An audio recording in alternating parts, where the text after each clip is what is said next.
Kasenian, balik lagi kita di Gerbek. Pemirsa, juru ngadepi malam takbiran Idul Fitri, Kasat Lantas Polrestabes Palembang sudah mengatur skema kesiapan supaya tidak terjadinya kemacetan di jalan.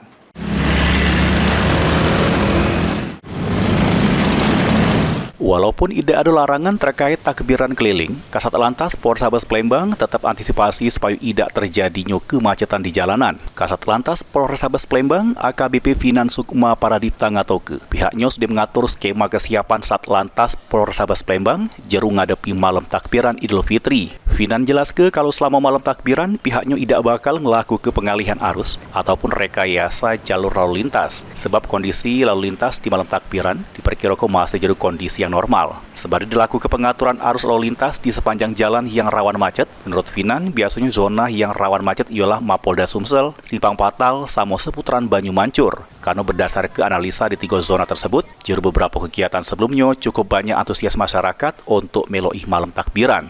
Selama kegiatan takbiran nanti kita tidak akan melakukan pengalihan arus maupun rekayasa. Kita akan melaksanakan jalur seperti normal biasa. Tetapi kami dari Satlantas melaksanakan penguatan jalur di titik-titik rawan padatnya masyarakat yang berkumpul.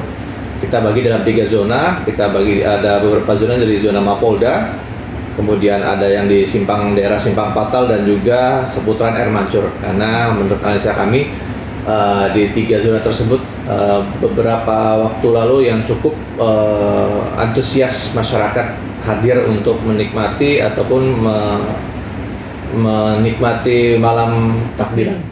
Finan berharap masyarakat tetap perhatikan keselamatan pas berkendara, terutama jerung rayo ke malam takbiran. Tetap taat aturan lalu lintas, gunakan helm, jangan adu knalpot brong, balap liar, sama hal-hal yang bakal ngerusak malam takbiran. Suryadi, PAL TV.